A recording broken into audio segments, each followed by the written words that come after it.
इसकी कुछ प्रोविजंस हैं जो अभी तक जनता के बीच में नहीं आई हैं।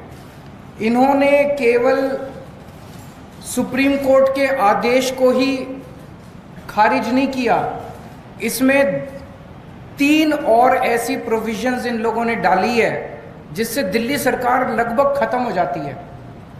इसके अंदर इन्होंने लिखा है कि अगर कोई मंत्री अपने सेक्रेटरी को कोई आदेश देगा तो सेक्रेटरी के पास ये पावर दे दी गई है, सेक्रेटरी डिसाइड करेगा कि मंत्री का आदेश लीगली ठीक है कि गलत है।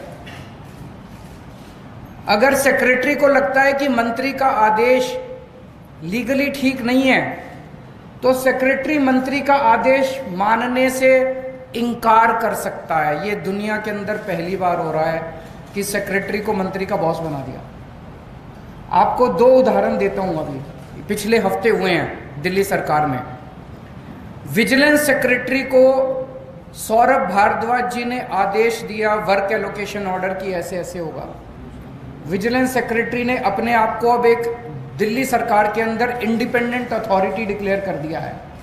वो कह रहा है कि इस ऑर्डिनेंस के आने के बाद मैं ना तो चुनी हुई सरकार के प्रति जवाबदेह हूं और एलजी के प्रति भी जवाबदेह, मैं उस अथॉरिटी जो बनाई है उसके थ्रू जवाबदेह हूं। तो डे टू डे फंक्शनिंग के लिए विजिलेंस सेक्रेटरी कह रहा है मेरा कोई बॉस नहीं है, now I am an independent authority. तो इस एक और केस के अंदर एक जगह झुग्गियां टूटी, जो हमारा दिल्ली सरकार का वकील था उसने कोर्ट में बहुत कमजोर दलीलें दी। ऐसा लगा कि वकील दूसरी पार्टी से मिला हुआ है। मंत्री ने आदेश दिया कि अगली हेयरिंग में हमें कोई अच्छा सीनियर एडवोकेट हायर करना चाहिए। तो सेक्रेटरी फाइल पे लिखती है कि वकील हायर करने का प्रेरोगेटिव सेक्रेटरी का है, मंत्री मुझे आदेश नहीं दे सकता कि कौन वकील हायर करना चाहिए, इसलिए आपका आदेश इलीगल है, मैं आपके आदेश को नहीं मानती। ऐसे सरकार कैसे चलाएंगे? अब तो हर सेक्रेटरी ये डिसाइड कर रहा है कि कौन सा आदेश लीगल है और जिसको मर्जी इलीगल डिक्लेयर कर देते हैं। बस अब सेक्रेटरी की डिसीजन फाइनल है, वो सुप्रीम कोर्ट, हर सेक्रेटरी सुप्रीम कोर्ट का जज बन गया है। एक और इसके अंदर प्रोविजन है, चीफ सेक्रेटरी को ये पावर दे दी गई है कि वो डिसाइड करेगा कि कैबिनेट का कौन सा डिसीजन लीगल है और इलीगल है। कैबिनेट सुप्रीम होती है, जैसे देश की कैबिनेट सुप्रीम है, राज्य की कैबिनेट सुप्रीम होती है। अब इसके अंदर ये पावर दे दी गई है, चीफ सेक्रेटरी तय करेगा कि कैबिनेट ने अगर कोई निर्णय लिया तो चीफ सेक्रेटरी डिसाइड करेगा कि वो निर्णय लीगल है कि इलीगल है। अगर उसे लगता है कि इलीगल है तो वो एलजी को रेफर करेगा और एलजी को पावर दी गई है, वो किसी भी कैबिनेट के डिसीजन को पलट सकता है। आज तक भारत के इतिहास में, दुनिया के इतिहास में ऐसा कभी नहीं हुआ कि ब्यूरोक्रेसी को मंत्री के ऊपर सेक्रेटरी को बिठा दिया और कैबिनेट के ऊपर चीफ सेक्रेटरी को बिठा दिया। ये आज तक कभी नहीं हुआ।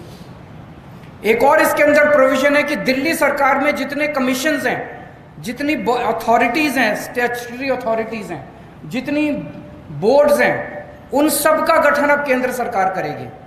तो दिल्ली जल बोर्ड का गठन अब केंद्र सरकार करेगी, तो वही चलाएंगे फिर water sector. Delhi transport corporation का गठन अब केंद्र सरकार करेगी, तो वही चलाएंगे transport sector. Delhi electricity regulatory commission का जितने लगभग 50 से ज्यादा कमीशंस और अलग अलग सेक्टर्स के, वो सारे अब केंद्र सरकार गठन करेगी। तो दिल्ली सरकार क्या करेगी? चुनाव क्यों कराते हो? तो ये बहुत ही खतरनाक अध्यादेश है। इसका जितना हम इसमें पढ़ रहे हैं, जितना इसके अंदर जा रहे हैं, उतना ये लग रहा है कि ये बहुत ही गलत नीयत के साथ बनाया गया है।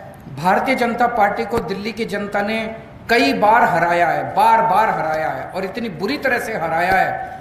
एक बार 3 सीट दी 70 में से, एक बार 8 सीट दी 70 में से, उसके बाद एमसीडी के अंदर हराया।